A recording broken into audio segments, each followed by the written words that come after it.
Kita ke informasi selanjutnya, ada seorang pemilik kafe yang marah kepada petugas yang akan membubarkan para pengunjung. Video ini pun viral di media sosial.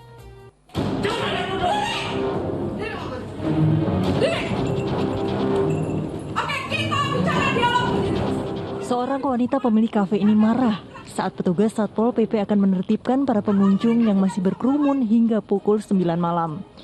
Ketegangan terus berlanjut karena ia tak terima kafenya yang berada di kawasan Jalan Muktamar, Tasikmalaya, Jawa Barat diminta tutup beroperasi pada pukul 8 malam sesuai aturan PPKM darurat. Menindaklanjuti kasus ini, polisi pun memanggil sang pemilik kafe dan pekerjanya untuk dimintai keterangan. Ada perkataan Wakil Bupati menyatakan bahwa PPKM di Tasikmalaya ini belum diberlakukan sebagai PPKM darurat.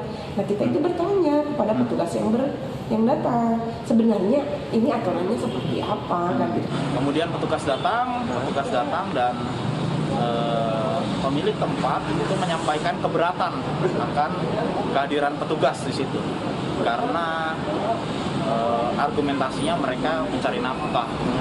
Menertibkan ya? Untuk melakukan sosialisasi aturannya seperti apa, jadi menghimbau kepada pemilik kafe untuk tutup. Jika terbukti bersalah, maka sang pemilik kafe terancam hukuman 4 bulan penjara sesuai KUHP karena melanggar pasal tentang menghalangi petugas yang sedang menjalankan tugasnya. Eko Setiabudi melaporkan dari Tasikmalaya, Jawa Barat. Iya, kita masih harus terus bersabar menghadapi pandemi ini, semoga cepat berakhir. Ustadz Erik, dilematis memang bagi petugas yang berada di lapangan, mungkin perlu ada cara teguran begitu yang lebih bijaksana agar tidak terjadi keributan antara petugas dengan pedagang. Bagaimana menurut Ustadz? Ya, kita ini sedang kondisi prihatin. Kita perlu kepala yang dingin, hati yang lapang untuk menghadapi semua ini. Saya yakin para petugas itu pun sebetulnya ya tadi dilematis. Di satu sisi kan mereka juga punya empati, mereka juga paham bahwa ya ini sedang mencari nafkah. Tapi di satu sisi kan aturan mesti ditegakkan karena untuk kita semuanya. Bayangkan kalau misalnya ini tidak ditegakkan dan kemudian auzubillahi min dzalik, dari tempat game online tersebut atau tempat ini tersebut kemudian terpapar virus dan kemudian sampai semua rumah akhirnya satu kampung atau satu wilayah kemudian terpapar, bagaimana? Kan kita ini serba salah semuanya, karenanya masing-masing pihak ayo berkepala dingin. Masing-masing pihak ayo berhati lapang. Ya, kembali sama-sama masuk ke dalam aturan. Kita ini, Indonesia ini khususnya, kenapa kemudian terjadi lagi lockdown, terjadi PPKM, sampai second wave seperti ini, karena kita ini orang yang tidak mau berdisiplin, orang yang tidak mau bersama-sama ikut aturan serentak semuanya bersama-sama.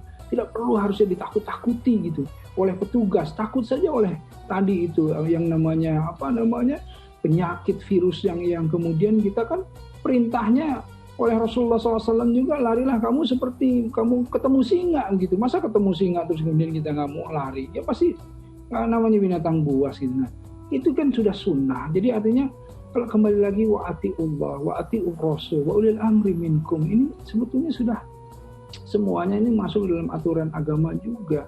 Taat kepada Allah, taat kepada Rasul, taat kepada ulil amri, pemimpin-pemimpin di arah kalian. Nah, ini ketika pandemi ini pemimpin kita sudah betul-betul proporsional dan memang benar itu mengeluarkan aturan yang bertanggung jawab. Artinya aturan yang bisa dipertanggungjawabkan apa untuk keamanan kita semuanya. Ikutlah. Terus gimana rezeki kita? Bagaimana permasalahan ini? Inilah yang kita ikhtiar, kita bersabar bersama-sama begitu loh. Ya, bersabar bersama-sama. Jadi kita tutup, tapi gimana nih masalah nafkah dan lain-lain.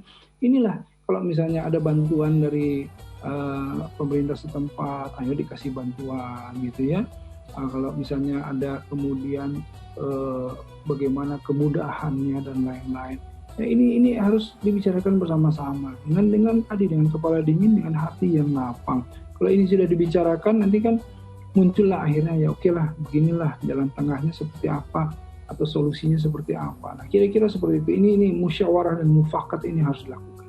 Masya Allah, dilematis juga memang bagi para pedagang ini begitu ya Ustadz, karena mereka harus mencari rezeki dalam kondisi yang terbatas begitu. Dalam kondisi seperti ini, selain ikhtiar dan sabar, kita juga harus meyakini bahwa rezeki kita tidak akan tertukar nih.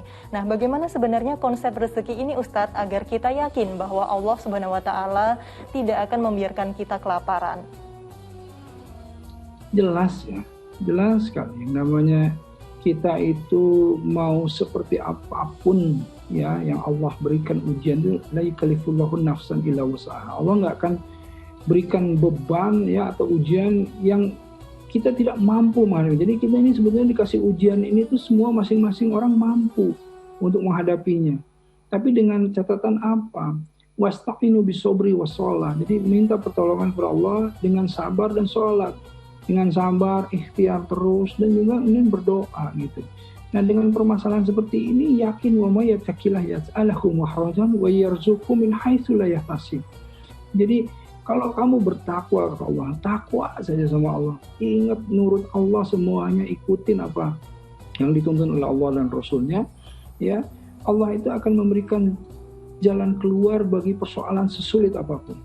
Wa yarzuqhu, dan masalah rizki kita Allah akan datangkan dari arah yang tidak kita duga-duga. Nah, jadi intinya ayo semua ini kena dampaknya gitu ya. Semua orang yang bicara di sini, yang di studio semua juga terkena dampak ini semuanya. Nah, disinilah ujian kita. Ujian kita bagaimana dengan kesulitan-kesulitan ini, tetapi ini menjadi amal ibadah buat kita semuanya. Insyaallah. Insya Allah, semoga kita semua dapat menghadapi ujian ini dan insya Allah pandemi ini segera berlalu. Harus dimulai disiplin, tidak hanya untuk orang lain tapi dimulai dari diri sendiri begitu ya Ustadz.